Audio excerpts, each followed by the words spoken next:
As a farmer, hearing beginners lose so much chicks within few days of stocking day-old chicks can be frustrating and costly. This is what I heard a farmer lament about in one of the WhatsApp group I belong, that having stocked 50 broiler chicks, within 5 days, he had just about 17 chicks left. This means there were major mistakes made by this farmer that should have been avoided. In this video, I will reveal the major causes of early chicks mortality and exactly how to stop them fast before you lose more chicks. Welcome to FarmBiz with Mackay. In this channel, we show you how to maximize profit in farming through creativity. The success of every batch of broiler chicks you raise lies greatly within the first week of your chick's life, that is the first 7 days. Now, any major mistake made within this first week can be detrimental to your success, can impact negatively on your final output. There are major mistakes that should be avoided within this 1 week of stocking your day-old chicks. One of such mistake is poor brooding temperature. Newly hatched chicks cannot regulate their body temperature. If the brooder is too cold, it won't be good for them. If it is too hot, it won't be good for them either. Now, how do you know if the brooding if the temperature is okay for them having stocked your chicks? Now, if you observe that when you bring in your chicks, if the environment is comfortable for them, that is, if the temperature is okay, you see they will be evenly spread within the brooder. Those looking for feed will be looking for feed. Those looking for water to drink will be looking for water to drink. Those trying to exploit the environment will be exploiting the environment. But if the temperature is too hot, you see all of them, they will move away from the heat source. They will be running from the heat source because the temperature is so hot. If the temperature is too cold, all of them will rush down to where the heat source is and then huddle around the heat source. So this shouldn't happen. You should ensure you maintain the right temperature within the brooder right from day one. This is very important. It's one of the major mistakes that beginners mostly make when brooding their chicks, and this can lead to a great mortality if not taken care of properly.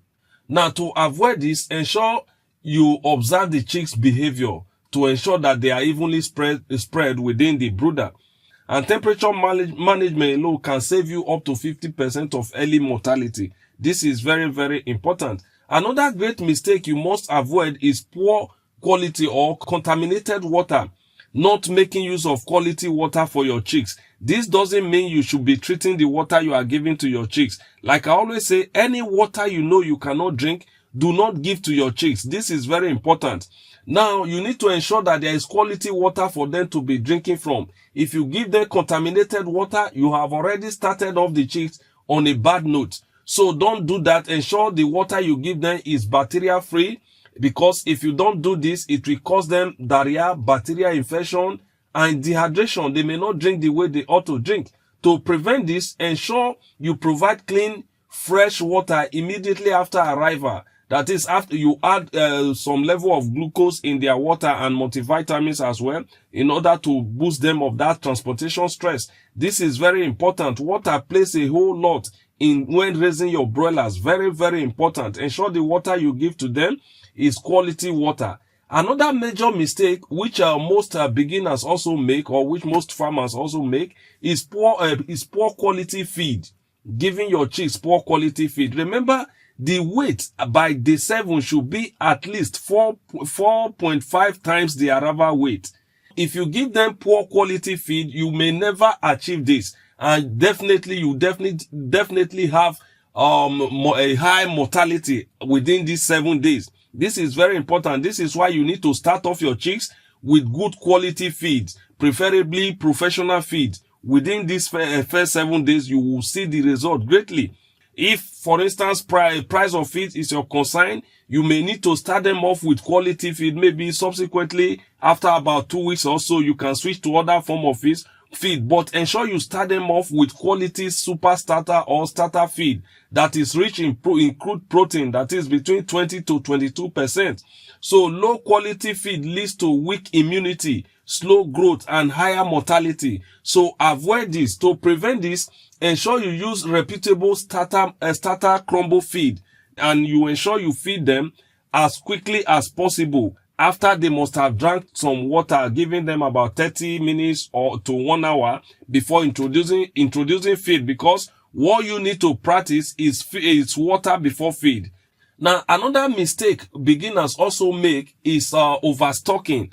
I know, remember when you look at how adorable these chicks are and what you plan to achieve based on raising your chicks, you might be tempted to overstock, especially when the old chicks prices are a bit low. You might be tempted to overstock. Don't do this. If your pen can comfortably raise 50, raise 100, don't stock 200. If what your pen can stock is 200, don't try to stock 250 or 300. Ensure you give them enough space. This will do the chicks a whole lot of good, as well as you, the farmer. Because if you don't give them enough space, that maximum weight you are aiming at, you will never get it. Because they need space to achieve that maximum weight. And if you jam pack them, if you overcrowd them, before you know it, the spread of disease will increase greatly. And the mortality will also increase greatly. So to avoid this, provide proper stocking density. That is 50 to 60 chicks per square meter. That is for the first 1 week. Then you adjust this as they grow. Now, how do you know the space if the space you provide for them is enough? That is where your physical observation also comes in. So they don't need to compete for resources. Very, very important. Ensure there is free flow of air, free flow of ventilation across the brooder. Now, another great mistake beginners also make is poor biosecurity or hygiene. Now, there is need for you to place a food bath at the entrance of your pen, because you don't just want to use any clothing that you use maybe in going out and all of that to walk inside your pen where you are brooding your chicks or where you are raising your birds. No, you might be introducing some foreign materials like diseases into your pen unknown to you. So you should have a food bath at the entrance or food bath or food dip, where whoever wants to go in can dip his or her food before going into your pen. And again, your pen is not a recreational center. So it's not for everybody to go in there to go and be seeing how your birds are doing. No. So it should be for an authorized personnel only. Don't do that. Don't make it free for all. And before you stock your day-old chicks, ensure you disinfect your pen properly. This is very important. You must do the washing, the cleaning, the disinfection. You must do that before bringing in your chicks. Now, another great mistake beginners also make is booking low quality chicks. Now, before you book your chicks, ensure your vendor always supply quality chicks from a reputable hatchery. This is very important, because I've heard some cases where a farmer ordered for some breed of broiler, and they will supply a different breed entirely. In some cases, they even added cockerel to some of their stock. This is very, very bad. Avoid such vendor and ensure you use a reputable vendor that is trusted. So don't just look for any vendor and then use. No. I know getting quality chicks from some hatchery might be a bit difficult at times, especially if you are new to this trade. But to ensure that you do that, you might need to ask some farmers around. Okay, what breed of broiler is best for beginners? Okay, what breed of broilers can I raise that can give me good result? I'm sure they will give you a positive answer to that. Now, another great mistake some farmers or beginners also make is failure to monitor your chicks, either 2 hourly or 3 hourly every day. Now, you don't need to just stock your chicks and then go about your daily activities and assume your chicks will be fine. No, you need to monitor them. Monitor how they are doing. Every 2 hours, come around, see how your chicks are doing. Anyone that needs attention, you give that attention to the chicks. Anyone that needs help, you give the help to the chicks. Now, that's how I normally raise my birds. When I get there, if there is any poo in the chicks feeder, tray feeder, I remove it, add a little to their feed, maintaining, limiting feeding, while discouraging dump feeding. That is, I don't just pour the feed there and go away. No, I feed them in bit. Then you see the result. You feed them in bit. Once you introduce new feed, they rush down and eat. Once you introduce new feed, they rush down and eat. And that's what you want as a farmer. And that is what will actually boost their weight within the shortest time. That great mistake that most farmers also fail to notice is transportation stress, especially if you are not living close to your hatchery, like me, who is living far away from the hatchery that we normally book our day-old chicks, that the chicks will have to travel across several states before getting to us. They must have undergone transportation stress.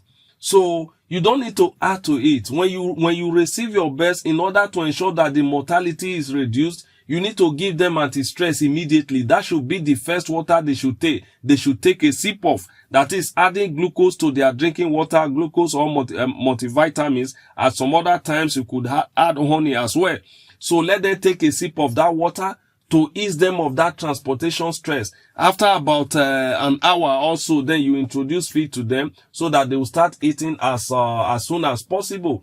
So when you raise your feeder also and your drinkers above the level you ought to keep them, this can also cause some level of stress to your chicks, because if they can't get access to that drinking water easily, it will cause stress to them. If they can't get free access to that feed easily, it will also introduce some level of stress to them. So to prevent this, ensure the feeder, the drinker is set to the right level. That is, the drinker should be at the back level of the chicks. But for the nipple drinkers, it may not need to be at the back level, because they need to, with the aid of gravity, peck on that nipple for water to get into their system. So this is how you correct this. It's very important you take note of this. Early chicks mortality is not a bad luck. It is usually management related, though you cannot actually totally cancel out mortality. But within the first week, if you have about 1.5% mortality, it is acceptable. But if you have above this, proper investigation should be carried out urgently to ascertain the cause. If you control temperature, water, feed, spacing, biosecurity, you drastically reduce the losses and increase your profit. If you find this video helpful, kindly do well to hit the subscribe button, turn on the notification icon, like and comment in the comment section below, as this will do a whole lot for us in helping us to reach a larger audience. Thank you so very much.